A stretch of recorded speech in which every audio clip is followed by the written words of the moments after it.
ರಚನಾ, ಇನ್ನು ಒಂದಷ್ಟು ವಿಚಾರಗಳು. ಈಗ ಫಸ್ಟು ನೀವು ದರ್ಶನ್ ಸರ್‌ನ ನೋಡೋದು ಉದಯಪುರಲ್ಲಿ. ಅದು ಇದು ಒಂದಷ್ಟು ಏನು ಘಟನೆಗಳಿದೆ ಅದೆಲ್ಲ ಆದ ನಂತರ ಅದು ಶೂಟ್ ಮಾಡುವಂಥದ್ದು. ಸೊ ಹೇಗಿತ್ತು ಅಲ್ಲಿ ದರ್ಶನ್ ಸರ್ ಹೇಗೆ ಎಲ್ಲವನ್ನ ಮ್ಯಾನೇಜ್ ಮಾಡ್ತಾಯಿದ್ರು? ಯಾಕಂದರೆ ಒಂದು ಕಡೆ ಇಲ್ಲಿ ಇಲ್ಲೇನಾಗ್ತಿದೆ ಅಂತ ನೋಡಬೇಕು, ಕೇಸ್ ಕೋರ್ಟು ಅಂತ ಎಲ್ಲ, ಜೊತೆಗೆ ಶೂಟ್ ಕೂಡ ಮಾಡಬೇಕು. ಸೊ ಹೇಗಿತ್ತು ಸಿಚುವೇಶನಲ್ಲಿ? ಯಾ ಮ್ಯಾಮ್, ನಾನು ಇದನ್ನು ಬೇಕು ಬಿಕಾಸ್ ಅವರು ಸೆಟ್ಗೆ ಎಂಟರ್ ಆದಮೇಲಿಂದ ಆ ಸೆಟ್ಟಲ್ಲಿ ಇರ್ತಾಯಿದ್ರು. ಅವ್ರ ಮೈಂಡ್ ಫುಲ್ ಅಲ್ಲಿ ಕೊಡ್ತಾಯಿದ್ರು, 100% ಅಲ್ಲಿ ಕೊಡ್ತಾಯಿದ್ರು. ಒಂದು ದಿನಕ್ಕೂ ಕೂಡ ನಮಗೆ ಯಾವತ್ತೂ ಆ ಥರ ಫೀಲ್ ಮಾಡಿಸೇ ಇಲ್ಲ ಅವರು. ಆ್ಯಸ್ ಅನ್ ಆ್ಯಕ್ಟರ್ ಅವ್ರು ಏನೇನು ಮಾಡಬೇಕು, ಹೆಂಗಿರಬೇಕು ಹಂಗಿರ್ತಾಯಿದ್ರು ಸೆಟ್ಟಲ್ಲಿ. ನಮಗೆ ಒಂದು ದಿನ ಕೂಡ ಯಾವುದೇ ಥರದ್ವಾಗಿ ಅವ್ರದ್ದು ಮುಖದಲ್ಲಿ ಆ ಛಾಯೆ ಆಗಲಿ ಏನೇ ಆಗಲಿ, no, we never notice that. But ಅದೇ ಸಿನಿಮಾ ಅಂತ ಬಂದಾಗ ಅವ್ರಿಗೆ ಆ ಬೆನ್ನಲ್ಲಿ ಆ ಭಾರನ ಹೊತ್ಕೊಂಡಿದ್ರು, ನಾನು ಮುಗಿಸ್ಕೊಡ್ಬೇಕು ಇದನ್ನು. ಸೊ ಅದನ್ನು ಮಾಡ್ತಾಯಿದ್ರು, ಪಾಪ ಕಷ್ಟನೋ ಸುಖನೋ ಮಾಡ್ತಾಯಿದ್ರು, ಮುಗಿಸ್ತಾಯಿದ್ರು. ಸೊ ನೀವು ಆವಾಗಲೇ ಹೇಳಿರೋ ಅಂದರೆ ಕೆಲವೊಂದಷ್ಟು ಸಂದರ್ಶನಗಳಲ್ಲಿ ಹೇಳಿದ್ದೀರಾ, ಅಂದರೆ 26 ಗಂಟೆಗಳ ಕಾಲ ಅವರು ಸತತವಾಗಿ ಶೂಟ್ ಮಾಡಿದ್ರು ಅಂತ. ಅಂದರೆ ಪ್ರೆಷರಿಂದ ಶೂಟ್ ಮಾಡಿದ್ದ, ಅದು ಏನಾದರೂ ಇಲ್ಲ ಇವತ್ತು ಶೂಟ್ ಮುಗಿಸ್ಬೇಕು ಅಂತ ಶೂಟ್ ಮಾಡಿದ್ದ? ನೀವು ಕೂಡ ಹೇಳಿದ್ದೀರಾ ಅವರ ಡೆಡಿಕೇಶನಿಂದ ನಾನು ತುಂಬ ಕಲ್ತಿದ್ದೀನಿ ಅಂತ ಹೇಳಿ. ನಿಜವಾಗ್ಲೂ ನಾನು ಇದ್ರ ಬಗ್ಗೆ ಹೇಳಲೇಬೇಕು. 104 ಡಿಗ್ರಿ ಜ್ವರ ಅವ್ರಿಗೆ ಸುಡ್ತಾ ಇತ್ತು ಅವ್ರ ಮೈ. ಆದರೂ ಬಿಕಾಸ್ ಅಲ್ಲಿನ ಪರಿಸ್ಥಿತಿ, ಆ ಲೊಕೇಶನ್ ನಾವು ಇಷ್ಟು ಟೈಮಿಗೆ ಅಂತ ಬುಕ್ ಮಾಡಿದ್ವಿ. ಸೊ ಅದರಿಂದಾಗಿ ನಾವು ಮುಗಿಸ್ಲೇಬೇಕಿತ್ತು ಆ ದಿನ ಉದಯಪುರಲ್ಲಿ. ಸೊ ಅದನ್ನು ನಮಗೆ ಮುಗಿಸ್ಲೇಬೇಕಾದಂಥ ಪರಿಸ್ಥಿತಿ. ನಮ್ಮ ಪ್ರೊಡಕ್ಷನ್ಗೆ ಅಥವಾ ನನ್ನಿಂದ ಬೇರೆಯವ್ರಿಗೆ ತೊಂದರೆ ಆಗಬಾರ್ದು ಅನ್ನೋದೊಂದು ಗುಣ ಇದೆ, ಗೊತ್ತಾ ಅವ್ರದ್ದು. ನನಗೆ ಕಷ್ಟ ಆದರೂ ಪರವಾಗಿಲ್ಲ, ನನ್ನಿಂದ ಇನ್ನೊಬ್ರಿಗೆ ತೊಂದರೆ ಆಗಬಾರ್ದು ಅನ್ನೋ ಒಂದು ಗುಣ ಇದೆ, ಅದನ್ನು ಮೆಚ್ಚಲೇಬೇಕಾದಂಥದ್ದು. ಬಿಕಾಸ್ ನನ್ನಿಂದ ತೊಂದರೆ ಆಗಬಾರ್ದು ಅಂತ 26 ಗಂಟೆ ಕೆಲಸ ಮಾಡಿದ್ದಾರೆ. ಒಂದು ಗಳಿಗೆ ಹಿಂಗೆ ಮುಚ್ಚಿದೆ. ನಾನಾದರೂ ನನಗೆ ಬ್ರೇಕ್ ಸಿಗ್ತಾಯಿತ್ತು, ಅಲ್ಲಲ್ಲಿ ಹೋಗಿ ಮಲ್ಕೋತಾ ಇದ್ದೆ ನಾನು.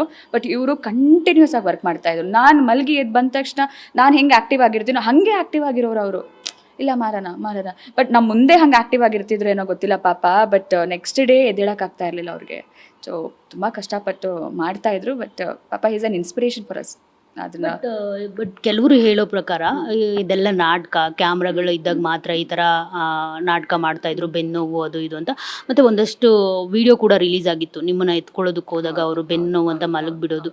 ಅವತ್ತು ಆ್ಯಕ್ಚುಲಿ ಏನಾಯಿತು ರಚನಾ? ನೀವೇ ಹೇಳೋದು ಅಂದರೆ ನೀವೇ ಅದನ್ನು ವಿಟ್ನೆಸ್ ಮಾಡಿರೋದು, ನೀವು ಹೇಳಿದ್ರೆ ಒಂದಷ್ಟು ಕ್ಲಾರಿಟಿ ಸಿಗುತ್ತೆ ಅಂತ ಅನಿಸುತ್ತೆ. ಒಂದು ವ್ಯಕ್ತಿಗೆ 1 ದಿನ 2 ದಿನ ಅದನ್ನು ಮಾಡ್ಬೋದು. ನಾನು ಒಬ್ಬಳೇ ಅಲ್ಲ ಅಲ್ಲಿದ್ದು, 100 ಜನ ಅಂದರೆ ಸೆಟ್ಟಲ್ಲಿ ಜನ ಇರ್ತಾರೆ, 100 ಜನ ಇರ್ತಾರೆ. ದಿನನಿತ್ಯ ನಾವು ಇದನ್ನು ನೋಡ್ಕೊಂಡು ಬಂದಿರೋ. ನಾನು ಡೇ 1 ನನಗೆ ಅಂದರೆ ಅವ್ರನ್ನ ನೋಡ್ತಾ ಹೆಚ್ಚು ಮಾತಾಡ್ತಾ ಇರಲಿಲ್ಲ. ಸೀನ್ ಬಂದಾಗ ಮಾತಾಡ್ತಾ ಇದ್ವಿ, ಬಿಟ್ಟರೆ ನಾವು ಅತಿಯಾಗಿ ಮಾತಾಡ್ತಾ ಇರಲಿಲ್ಲ. ಅವ್ರನ್ನ ನೋಡಿದಾಗೆಲ್ಲ ನನಗೆ ಒಮ್ಮೆ ಹೋಗಿ ಕೇಳೋಣ ಸರ್, ಆರಾಮಾಗಿದ್ದೀರಾ? ಅಂದರೆ ಕೂರೋಕ್ಕಾಗಲ್ಲ, ನಿಲ್ಲಕ್ಕಾಗಲ್ಲ. ಏನಾದ್ರು ಹಿಡ್ಕೊಂಡು ನಿಲ್ಲೋರು, ಯಾವುದಾದ್ರೂ ಸಪೋರ್ಟ್ ತಗೊಳ್ಳೋರು, ಟ್ಯಾಬ್ಲೆಟ್ ಹಾಕ್ಕೊಳ್ಳೋರು, ಬರೋರು, ಅಂದರೆ ಇಷ್ಟು ಕಷ್ಟಪಡ್ತಾಯಿದ್ರು. ಆ ದಿನ ಏನಾಯಿತು, ಆ ಸೀನ್ ತುಂಬ ಇಂಪಾರ್ಟೆಂಟ್ ನಮ್ಮ ಸಿನಿಮಾದಲ್ಲಿ. ಆ ಸಿನಿಮಾ ನೋಡಿದಾಗ ಗೊತ್ತಾಗುತ್ತೆ ಯಾಕೆ ಆ ಸೀನ್ ಇತ್ತು ಅಂತ. ಸೊ ಆ ಸೀನ್ ಅಷ್ಟು ಇಂಪಾರ್ಟೆಂಟ್ ಇರೋದ್ರಿಂದ ಅವ್ರ ಹೆಲ್ತ್ನೂ ಸೈಡ್ಗೆ ಇಟ್ಬಿಟ್ಟು ಅವ್ರು ಮಾಡಿರೋವಂಥ ಸಿಚುವೇಶನ್ ಅದು. ನಾವು ಅಲ್ಲೇ ಇದ್ವಿ, ಎಲ್ಲರೂ ಬೇಡ ಬೇಡ ಬೇಡ ಬೇಡ ಅಂತಂದ್ವಿ. ಬಿಕಾಸ್ ಅವ್ರಿಗೆ ಗೊತ್ತಿತ್ತು ಅದೆಷ್ಟು ಇಂಪಾರ್ಟೆಂಟ್ ಅಂತ. ಅದರಿಂದ ಅವ್ರು ಮಾಡಿದ್ರು. ಅದನ್ನು ಮಾಡಿದ ತಕ್ಷಣವೇ ಆಗಿಲ್ಲ ಅವ್ರಿಗೆ. ಅಲ್ಲೇ ನನ್ನನ್ನು ಅಷ್ಟು ಜೋಪಾನವಾಗಿ ಇಳಿಸ್ಬಿಟ್ಟು ಅಲ್ಲೇ ಮಲ್ಕೊಂಡ್ರು. ನಮಗೆಲ್ಲ ಕೈಕಾಲು ಆಡಲಿಲ್ಲ, ಏನು ಮಾಡೋದು ಗೊತ್ತಾಗಿಲ್ಲ. I was stunned. ಏನು ಮಾಡೋದು ಪಾಪ, ಅಷ್ಟು ನೋವಲ್ಲಿದ್ದಾರೆ ಒಂದು ವ್ಯಕ್ತಿ. ಆ ನೋವನ್ನ ನಮಗಂತೂ ತಗೊಳಕ್ಕಾಗಲ್ಲ. But at least I don't know, ಆ ಮೊಮೆಂಟಲ್ಲಿ ನಾವೆಲ್ಲರೂ entire set was pin drop silence, ಹಂಗಾಗೋಗಿದ್ವಿ. ಮತ್ತು ಅವರಾಗೆ ಅಲ್ಲಿಂದನೇ ನಿಧಾನಕ್ಕೆ ಎದ್ದು ಆಮೇಲೆ ಕ್ಯಾರವನ್ ಹೋಗಿ ರೆಸ್ಟ್ ಮಾಡ್ತಾಯಿದ್ರು ಅವರು. ಮತ್ತೆ ಆ ಸೀನ್ ಶೂಟ್ ಆಯ್ತಾ ಹೇಗೆ ಅಂತ? ಮತ್ತೆ ಅವರು ಮಾಡಿಕೊಟ್ಟೆ ಆಯಿತು ಮುಗೀತು ಅಂತ ಅಷ್ಟು ಕಷ್ಟಪಟ್ಟು ಮಾಡಿ ಬಿದ್ದಿರೋದವರು. ಅದು ನನ್ನನ್ನು ನಾನು ಒಂದು ಕೈಯಲ್ಲಿದ್ದೆ, ಅಷ್ಟು ಜೋಪಾನವಾಗಿ ಇಳಿಸಿ ಬಿದ್ದಿರೋದು. ಸೊ ಅಂಥ ವ್ಯಕ್ತಿತ್ವ ಅವ್ರದ್ದು.